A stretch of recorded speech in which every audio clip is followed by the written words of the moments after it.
अस्सलामुअलैकुम, वेलकम आप सभी का इस नई वीडियो में। तो आज ये वीडियो आप लोगों के लिए बहुत ही ज़्यादा इंपॉर्टेंट रहने वाला है। आज इस वीडियो में हम देख लेंगे कि कैंडिडेट्स के पास 12th के बाद कौन कौन से बेस्ट ऑप्शंस रहने वाले हैं। वो इस वीडियो में मैं आपके साथ डिटेल में डिस्कस करूंगा। कौन कौन से कोर्सेज आपके लिए बेस्ट रहेंगे, सारे के सारे कोर्सेज इस वीडियो में मैं आपके साथ डिटेल में इलॉबरेट करके डिस्कस करने वाला हूँ। ये वीडियो आप लोगों के लिए बहुत ही ज़्यादा इंपॉर्टेंट रहने वाला है। इस वीडियो को पूरा एंड तक देख लेना, चैनल को भी सब्सक्राइब कर देना और उसके साथ साथ टेलीग्राम ग्रुप और व्हाट्सएप ग्रुप दोनों ज्वाइन कर देना। दोनों की लिंक आपको डिस्क्रिप्शन में मिल जाएगी। तो चलिए वीडियो को शुरू कर लेते और जान लेते हैं यहाँ पे बेस्ट ऑप्शंस और बेस्ट कोर्सेज के बारे में। तो देखिए, अगर आपने 12th पास किया है या 12th का एग्जाम अभी आप हमारी सेशन में देने वाले हैं, तो 12th पास करने के बाद आपको जो है वो डिसाइड करना होता है कि आप किस फील्ड में चले जाओगे, कौन सा कोर्स करना चाहते हो। और ये जो डिसीजन आपका होता है ये काफ़ी ज़्यादा क्रूशियल होता है, क्योंकि यहाँ पे जो डिसीजन आप ले लोगे वो आपका फर्स्ट डिसीजन और लास्ट डिसीजन होता है। क्योंकि इस बार जो डिसीजन आपने लिया वो आपका उसके बाद जब किसी कोर्स में आपने एडमिशन ले लिया, उसके बाद उस कोर्स में जब आपने 1 साल 2 साल दे दिए, उसके बाद आप वापस नहीं आ सकते, कोई अदर कोर्स नहीं कर सकते। इसलिए ये जो डिसीजन आपका लेना होता है ये काफ़ी ज़्यादा क्रूशियल होता है, क्योंकि हमारी फैमिलीज़ में उतनी ज़्यादा इसके बारे में इंफॉर्मेशन नहीं होती है। तो फैमिली वाले भी कहते हैं, माँ बाप भी कहते हैं स्टूडेंट को कि तू चला जा, तुझे जो बेस्ट लगेगी तू वो कर, बाकी हमारा काम है सपोर्ट करना और हम करेंगे। अब स्टूडेंट जिस बेचारे ने 12th पास किया है उसके पास प्रॉपर इंफॉर्मेशन नहीं होती, प्रॉपर गाइडेंस नहीं होती है, उसकी वजह से क्या होता है कि वो किसी ऐसे कोर्स में चला जाता है या कोई अच्छा ऑप्शन वो मिस भी कर देता है, या कोई ऐसा कोर्स सिलेक्ट कर लेता है जिसकी ना ही अभी डिमांड है और ना ही इन फ्यूचर जिसकी डिमांड है, यानी कि उसमें वैकेंसीज वगैरह तो निकलती ही नहीं है और उसके साथ साथ उसकी डिमांड भी नहीं होती है। तो उसके बाद उस कैंडिडेट का जो वो एक तो वो बेचारा फिर डिप्रेशन में चला जाता है। उसके बाद जब उसकी ग्रेजुएशन कंप्लीट होती है फिर उसको कोई ऐसा काम करना पड़ता है, किसी ऐसी पोस्ट के लिए अप्लाई करना पड़ता है जो 10th बेस 12th बेस हो। इसलिए इस वीडियो में मैं आपको डिटेल में सारा कुछ अच्छी तरह से समझाने वाला हूँ। वीडियो जितना भी लंबा हो जाएगा, वीडियो को बिल्कुल एंड तक देख लेना। तो चलिए शुरू कर लेते हैं और आपका टाइम ज़्यादा मैं वेस्ट नहीं करूँगा।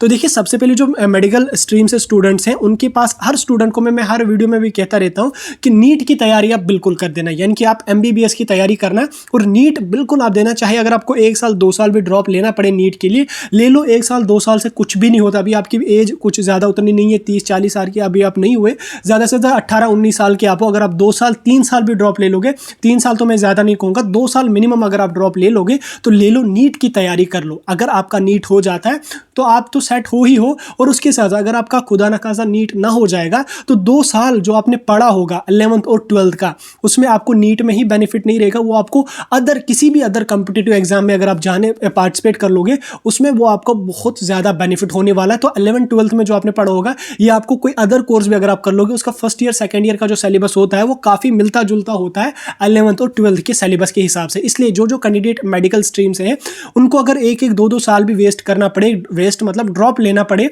तो ले लेना। नीट की तैयारी बिल्कुल कर लेना, MBBS की तैयारी कर लेना। हर स्टूडेंट के टारगेट में MBBS होना चाहिए, क्योंकि हम पहले ही जब हम 11th और 12th में होते हैं, हमारे दिमाग में पहले होता है कि हाँ मैं 12th करूंगा और उसके बाद BSc नर्सिंग में एडमिशन ले लूंगा या पैरामेडिकल कर लूंगा या फार्मेसी कर लूंगा। इधर उधर नीट को जो वो छोड़ देते हैं।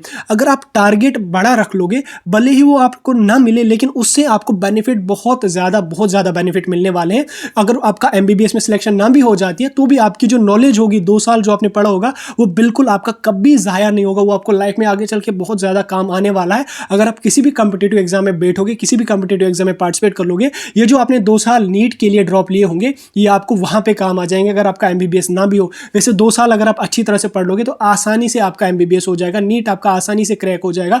उतना मसला नहीं है कि भाई 20 साल 30 साल पढ़ना है। 2 साल आप ड्रॉप ले लो और नीट की तैयारी कर लो। अगर खुदा ना खास्ता किसी कैंडिडेट का नीट में नहीं हो जाता है तो कोई इशू नहीं है, एक ऑप्शन नहीं होता, 1000 ऑप्शन और होते हैं। तो उसके बाद प्रायोरिटी पे आप जो है वो BAMS BUMS आयुर्वेदिक या यूनानी डॉक्टर जो होते हैं, वो भी 5-5.5 साल का कोर्स होता है, उसको रख लो। उसमें भी आपको वही है जो आपने नीट में दिया, नीट के बेस पे ही वो आपके आयुष कोर्सेज भी होते हैं, जैसे BAMS या BUMS आयुर्वेदिक डॉक्टर या यूनानी डॉक्टर, उनको आप फिर सेकंड ऑप्शन पे रख लो। ठीक, अगर आपका MBBS में हो जाता तो ठीक है, नहीं हुआ तो आयुर्वेदिक और यूनानी में आप चले जाओगे। 5.5 साल का ये कोर्स होता है, डॉक्टरी लेवल का कोर्स होता है। आयुर्वेदिक और यूनानी की काफ़ी डिमांड अभी भी बढ़ रही है, धीरे धीरे इनकी डिमांड काफ़ी ज़्यादा बढ़ रही है और इन फ्यूचर इनकी डिमांड बहुत ज़्यादा रहने वाली है।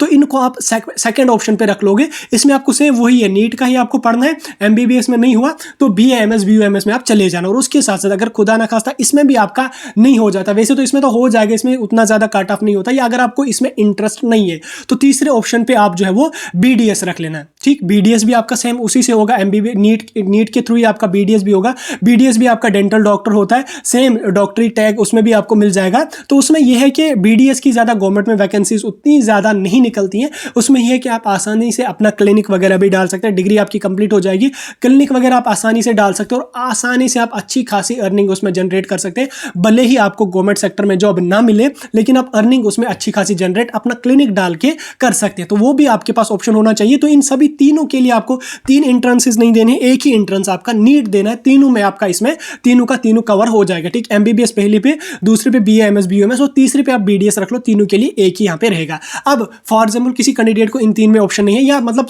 उसमें सिलेक्शन नहीं होती, तो चौथे नंबर पे आप रख लोगे बीवीएससी। ठीक, bachelor of veterinary science and animal husbandry. ठीक, 5.5 साल का ये कोर्स होता है। स्कास्ट के अंडर ये करवाया जाता है, स्कास्ट कश्मीर के अंडर भी करवाया जाता है और स्कास्ट जम्मू के अंडर भी ये करवाया जाता है। इस कोर्स की अच्छी डिमांड है। डॉक्टरी का ये भी कोर्स होता है जिसको जानवरों का डॉक्टर हम कहते हैं, सेम वही आपका ये कोर्स होता है। 5.5 साल का डॉक्टरी का कोर्स होता है। 4.5 साल आपकी थ्योरी क्लासेस होती है और 1 साल की आपकी इंटर्नशिप होती है। 5.5 साल का ये आपका कोर्स होता है। इसमें भी आपको जो है अगर इसमें वैसे तो गवर्नमेंट जॉब इसमें निकलती रहती है, वैकेंसीज इसमें निकलती रहती है, कास्ट के जरिए आपका इसमें होता है। इसमें मैंने आपको जब बोला था कि नीट की तैयारी करना, उसका बेनिफिट आपको यहाँ पे भी देखने को मिलेगा। इसमें भी आपका वही सिलेबस है जो आपका नीट का सिलेबस है, वही आपका कास्ट का भी सिलेबस होगा बीवीएससी एंड एनिमल हस्बेंड्री के लिए। अगर आपने नीट के लिए 2 साल दिए होंगे, उसमें अगर आप करना होगा वही सिलेबस आपको यहाँ पे काम आ जाएगा। डिफरेंस ये है कि नीट का पेपर आपका हाई लेवल का आता है, कास्ट का पेपर आपका मॉडरेट लेवल का आता है नीट के हिसाब से। ठीक, इसमें आपकी सिलेक्शन अगर हो जाती है, 5.5 साल कर लोगे, उसके बाद आपकी गवर्नमेंट जॉब अगर लग जाती है तो ठीक है, न लगे तो आप अपना प्राइवेट क्लिनिक आसानी से डाल सकते हैं। उसमें भी आप अच्छी खासी अर्निंग जनरेट कर सकते हैं। इसकी डिमांड बहुत ज़्यादा है आने वाले फ्यूचर में भी, और करंटली भी वेटरनरी साइंस की बहुत ज़्यादा डिमांड है, क्योंकि इसमें ज़्यादा उतनी सीट्स जम्मू कश्मीर में होती नहीं है, ज़्यादा कैंडिडेट जा नहीं पाते, तो इसलिए इसमें वैकेंसीज वगैरह भी धीरे धीरे निकलती रहती है। गवर्नमेंट में भी वैकेंसी निकलती है और ना निकले गवर्नमेंट में वैकेंसी, कोई इशू नहीं, आप अपना क्लिनिक आसानी से इसमें जो है वो डाल सकते हैं। ठीक, ये हो गया आपका नेक्स्ट ऑप्शन। उसके बाद अगर आपको बीवीएससी में इंटरेस्ट नहीं है तो नेक्स्ट 5वां ऑप्शन आपके पास होना चाहिए बीएससी नर्सिंग या बी फार्मा। ठीक, बीएससी नर्सिंग या बी फार्मा दोनों के लिए आपको वही सिलेबस रहेगा, वही एंट्रेंस काम आ जाएगा। जो आपने नीट के लिए पढ़ा होगा वही एंट्रेंस आपको यहाँ पे भी जेके बोबी के भी एंट्रेंस में वही काम आ जाएगा और बी फार्मेसी के एंट्रेंस में भी वही काम आ जाएगा। दोनों का एंट्रेंस जेके बोबी कंडक्ट करता है, वही सिलेबस जो नीट का है वही आपको यहाँ पे भी काम आ जाएगा। दोनों का एंट्रेंस जो वो जेके बोबी के थ्रू ही यहाँ पे जम्मू कश्मीर में होता है। तो इसमें भी आपकी काफी अच्छी डिमांड है। बीएससी नर्सिंग की अगर मैं बात करूँ, 4 साल का ये प्रोफेशनल का हमारा कोर्स है और उसके साथ साथ बी फार्मेसी की अगर मैं बात करूँ, ये भी 4 साल का प्रोफेशनल का कोर्स है। दोनों 4-4 साल के कोर्सेज हैं। दोनों में अगर मैं एक एक करके बात करूँ तो बीएससी नर्सिंग की जो है इसमें गवर्नमेंट में वैकेंसीज निकलती रहती हैं, काफी ज्यादा डिमांड इसमें गवर्नमेंट में होती है। इसमें आप देख सकते हैं हॉस्पिटल में अगर आप चले जाओगे, 1 या 2 डॉक्टर अगर होंगे, 10 या 15 उसमें नर्सेज होती हैं। ठीक, इसलिए नर्सेज की जो डिमांड होती है ये काफी ज्यादा होती है और हर जगह गवर्नमेंट हॉस्पिटल्स में भी नर्सेज की डिमांड होती है, प्राइवेट हॉस्पिटल्स में भी होती है, नर्सिंग होम्स में भी नर्सेज की डिमांड होती रहती है। इसलिए अगर आप बीएससी नर्सिंग कर लोगे, इसमें आपको गवर्नमेंट में अच्छा खासा स्कोप है, गवर्नमेंट जॉब आपको मिलने के काफी ज्यादा चांसेस होते हैं। तो अगर आपको जो है वो एग्रीकल्चर में नहीं होता तो आप नर्सिंग में चले जा सकते। सेम जो आपने नीट के लिए पढ़ा वो आपको यहाँ पे भी काम आ जाएगा, वही सिलेबस आपका यहाँ पे भी हो जाएगा। उसके साथ साथ इसी के बराबर आपका बी फार्मेसी है, बैचलर ऑफ फार्मेसी, ये 4 साल का प्रोफेशनल का कोर्स है। इसमें आपका वही सिलेबस है जो आपने वहाँ पे नीट के लिए पढ़ा होगा, उसी सिलेबस के थ्रू आपको इसमें भी सिलेक्शन हो जाएगी। एंट्रेंस के बेस पे ये सारे कोर्सेज चल रहे हैं, विदाउट एंट्रेंस आपको किसी भी कोर्स में एडमिशन नहीं मिलेगा। इस कोर्स में गवर्नमेंट में तो उतनी ज्यादा वैकेंसीज निकलती नहीं है फार्मेसी में, लेकिन इसमें आपके लिए बेनिफिट ये रहता है, इसमें जब आप अपना बी फार्म 4 साल का कंप्लीट कर लोगे, इसमें आपको pharmacy council of India PCI की तरफ से एक लाइसेंस मिल जाता है। उसके बाद उस लाइसेंस को लेने के बाद आप आसानी से अपना ड्रग स्टोर खोल सकते हो। ड्रग स्टोर में अगर आप 1 लाख इन्वेस्ट कर लोगे, आपको 2 लाख प्रॉफिट उसमें होगा। तो उसमें आपको काफी अच्छी डिमांड है इन फ्यूचर, क्योंकि जो भी हॉस्पिटल्स है उनमें जो मेडिसिन वगैरह सप्लाई होती है या मेडिसिन देनी होती है वो तो डॉक्टर या नर्स दे नहीं सकते, वो तो एक फार्मासिस्ट का ही काम होता है और वो काम ड्रग स्टोर वाले ही करते हैं, जिनको ड्रग स्टोर वाले भी कहते हैं या जिनको इन जनरल हम फार्मासिस्ट भी कहते हैं, तो फार्मासिस्ट के नाम से उनको जानते हैं। तो इस फार्मेसी में भी आपको बहुत स्कोप रहेगा। इसमें आपको खासकर प्राइवेट सेक्टर में बहुत जो फार्मास्यूटिकल इंडस्ट्रीज हैं जहाँ पे दवाइयाँ वगैरह बनती हैं, वो दवाइयाँ बनाना वो फार्मासिस्ट का ही काम होता है। दवाइयाँ जो आप खाते हो, जो वो बनाती हैं, वो कोई और नहीं बनाता, वो डॉक्टर नहीं बनाता, वो फार्मासिस्ट ही बनाते हैं। तो इसकी आपको प्राइवेट सेक्टर में बहुत डिमांड है। प्राइवेट सेक्टर में इसकी आपको जो सैलरी भी अच्छी खासी मिलेगी,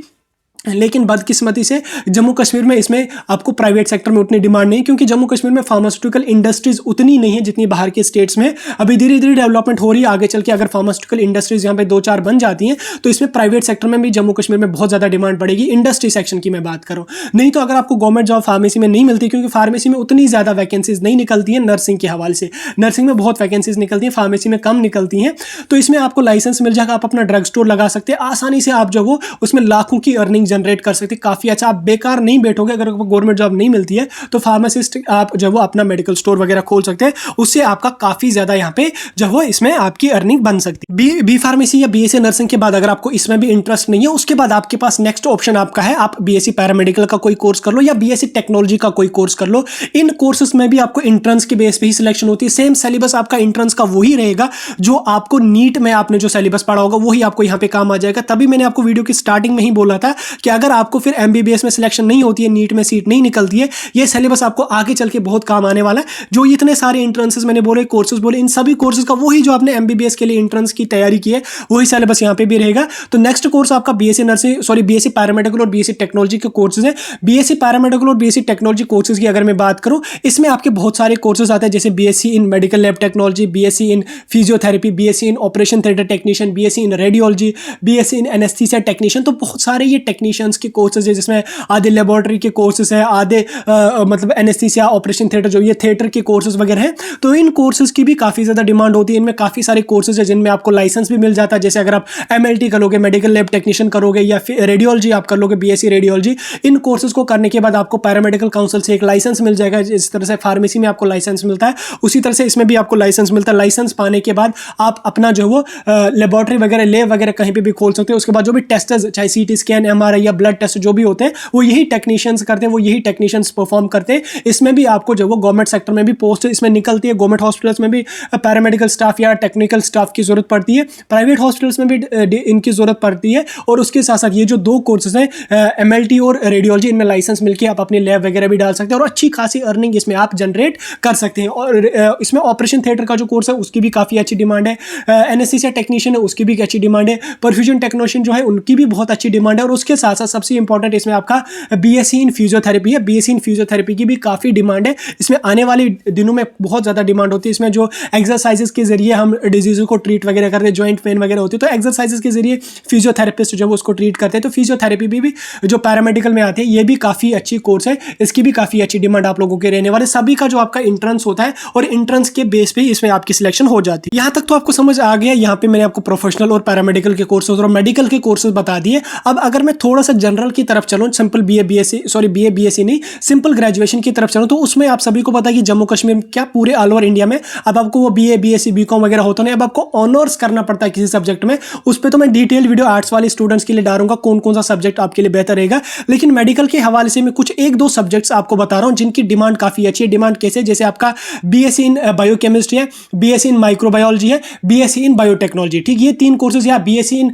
केमिस्ट्री आपका होता है, ऑनर्स इन केमिस्ट्री, ये तीन चार जो आपके जनरल के कोर्सेज होते हैं, इन कोर्सेज की काफ़ी अच्छी डिमांड है, खासकर बायोटेक्नोलॉजी और माइक्रोबायोलॉजी की। क्योंकि ये जो कोर्सेज आपके होंगे 3 साल के या 4 साल के कोर्सेज होंगे, इसमें आपको इंडस्ट्रियल सेक्शन में काफ़ी अच्छी डिमांड इनकी होती है। काफ़ी अच्छी डिमांड इनकी इंडस्ट्रियल सेक्शन में होती है। क्योंकि हम क्या काम करते हैं, अगर हमें जनरल का कोई कोर्स करना होता है, हम करते हैं BSc in zoology, BSc in botany, BSc in history, BA in history वगैरह। ऐसा जो असल सब्जेक्ट है, बायोटेक्नोलॉजी है, माइक्रोबायोलॉजी है, केमिस्ट्री है, ये सब्जेक्ट जो है बायोकेमिस्ट्री है, ठीक, बायोटेक्नोलॉजी, माइक्रोबायोलॉजी है, इन कोर्सेज, इन सब्जेक्ट्स में काफ़ी अच्छी डिमांड है आगे चल के। खासकर इंडस्ट्रियल वाले सेक्शन में इन कोर्सेज की बहुत ज़्यादा डिमांड है। इन कोर्सेज पे मैं डिटेल्ड वीडियो डालूंगा। फिलहाल लगभग 14 मिनट का वीडियो हो गया, अब मैं भी थक गया, मैं वीडियो कहीं पे क्लोज कर लूंगा। और आगे चल के मैं जनरल की कोर्सेज के आपके जनरल के जो सब्जेक्ट्स है, जैसे बायोटेक्नोलॉजी, माइक्रोबायोलॉजी, जिन सब्जेक्ट्स के बारे में हमें पता नहीं होता है, हमें सिंपली इतना पता होता है बायोलॉजी में, जूलॉजी में कर लेंगे, बॉटनी में कर लेंगे, फिजिक्स में कर लेंगे, इंग्लिश में कर लेंगे, उर्दू में कर लेंगे, इसमें कर लेंगे, उसमें कर लेंगे। आसान आसान सब्जेक्ट हम देते हैं जिनकी आगे चल के डिमांड होती नहीं है। लाखों स्टूडेंट्स का वो सब्जेक्ट होता है। तो आगे अगर पोस्ट 10 निकलती है तो 20,000 40,000 कैंडिडेट उसके लिए एलिजिबल होते हैं। लेकिन कुछ जो सब्जेक्ट्स होते हैं जिनकी डिमांड बहुत ज़्यादा है और उनमें स्टूडेंट जाते नहीं, उन पर मैं डिटेल वीडियो 2-4 दिन के बाद डालूंगा। तो तब तक आप वेट कर लो। फिलहाल 14 मिनट का वीडियो हो गया, वीडियो को मैं यहीं पे खत्म कर लूंगा। वीडियो कैसा लगा कमेंट करके जरूर बता देना। बाकी वीडियो को अपने फ्रेंड्स के साथ भी शेयर कर लेना ताकि सभी को इसके बारे में प्रॉपर इन्फॉर्मेशन मिल सके।